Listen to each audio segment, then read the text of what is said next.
introduce myself. I am Tasha and I run Sacred Soul Art, which is a mixture of weaving, spinning, painting, crocheting and knitting, and I like to sell all my products online on Folksy, which I shall link in the video. Welcome to my space, and here's my first blog. So I hope you enjoy it. I'm going to show you a few things in my crafting space and a few things that I'm currently working on.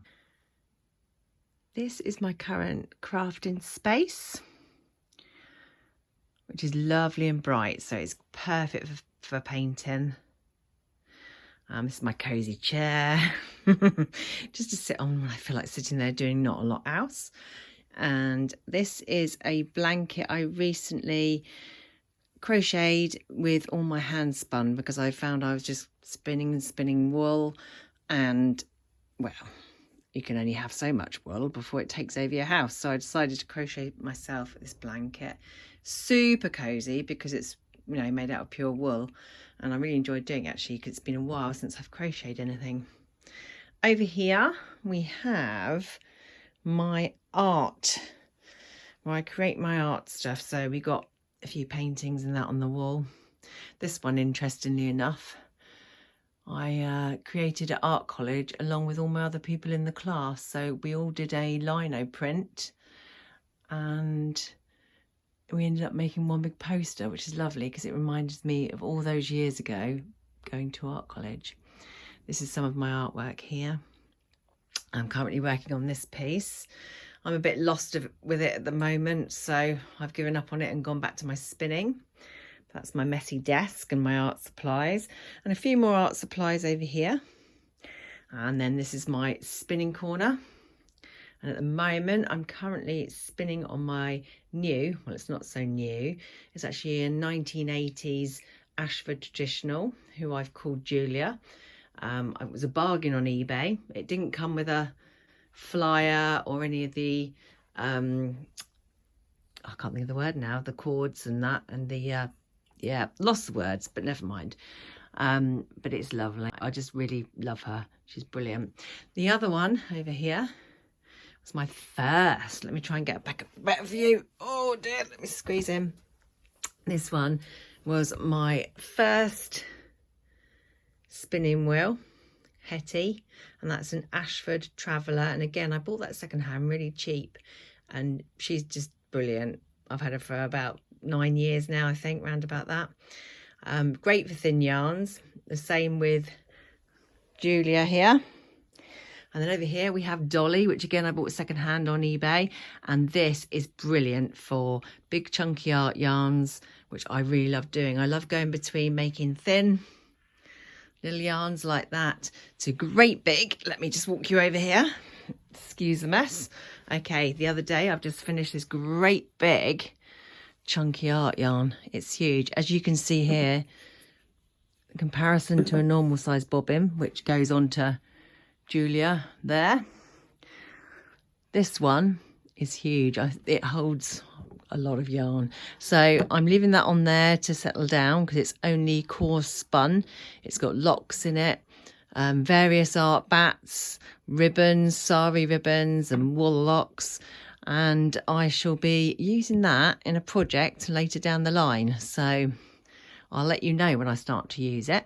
This is my drum carder underneath here, incidentally. Okay, I can, yeah, but peek of the drum carder there.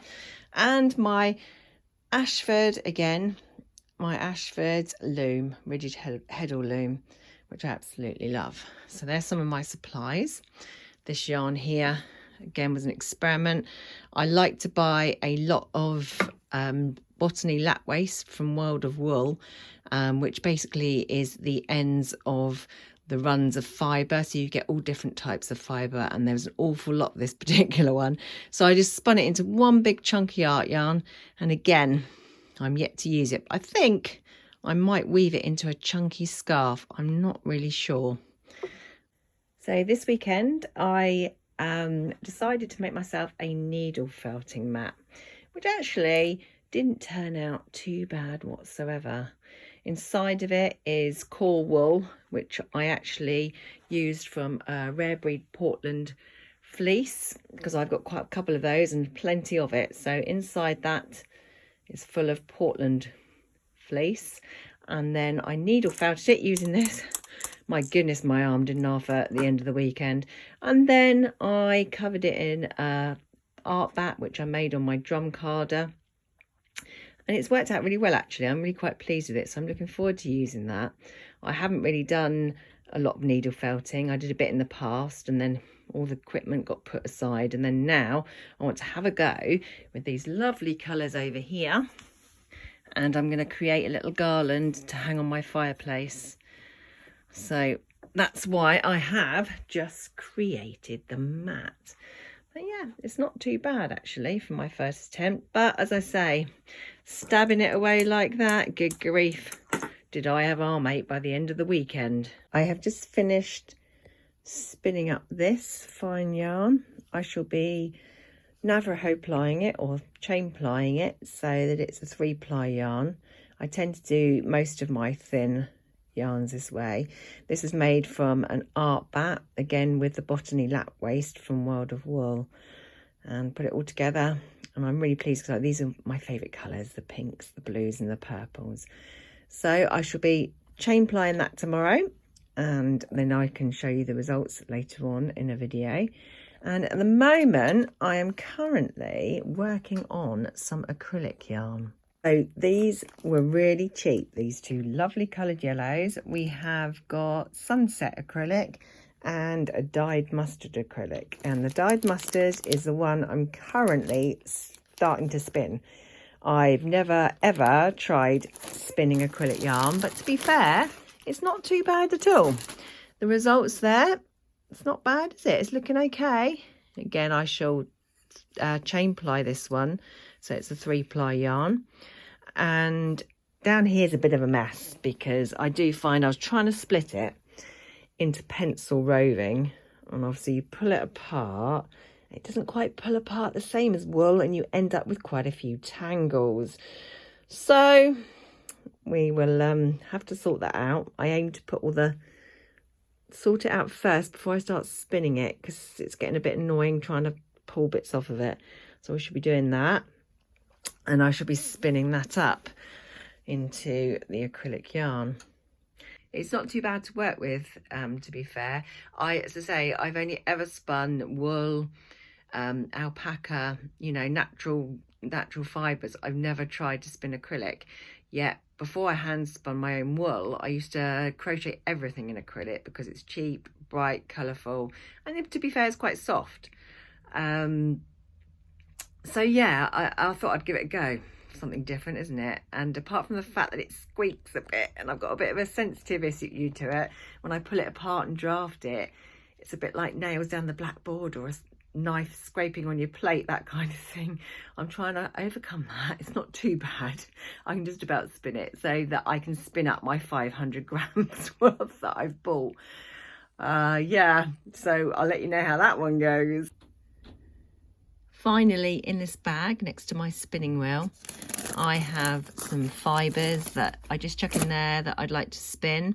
That was made from an art bat, again, botany lap waist, all greens, but green's not really my favourite colour, so I'm holding back on spinning that, but it's in my to-do spinning box.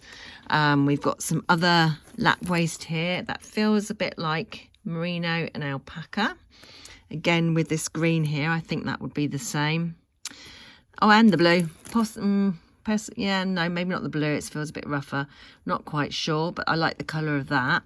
This was a World of Wool mix. Quite Christmassy, I reckon. You've got all the glitter. And that's quite soft, so I should be spinning that at some point. And then I've been doing a breed study. So I've been, when I can, I buy a couple of different breeds, and I spin them up, and I keep a bit of fibre, and then I keep a bit of yarn, keep them in the bag so I know for future reference. And also I keep a little notebook telling me whether I enjoyed the spin, whether it was hairy, whether it was coarse, and so it's quite informative really. So we've got dark grey Faroe Island top to spin up, white Polworth. I've actually done a Polworth before, but this one was on offer. And this one, white Burgerstoff top, if you say it like that, I'm not quite sure. And finally, we've got a Scandinavian mountain wool. So again, I'm looking forward to doing them. What I will probably do with the white ones, I will then hand dye them with my acid dyes to make them bright and colourful, because I really am a colourful person in terms of using colour in my artwork and in my spinning. One final one here that feels quite silky, super smooth. So that's another one to spin up. So I just chuck them in there whenever I make an order and think, oh yeah, I'll spin that one up, and so on. Not really looking forward to doing the green, not really my colour. So there we go. Thanks for watching if you stuck around to see my creative space and the things that I like to work on. I might be brave and do another one. I might not even upload this one to YouTube, who knows. I just thought I had quite 5 minutes. I thought I'd give it a go. Anyway, sending you all lots of love, and please like, share and subscribe like we always say at the end of every video. Lots of love. Bye.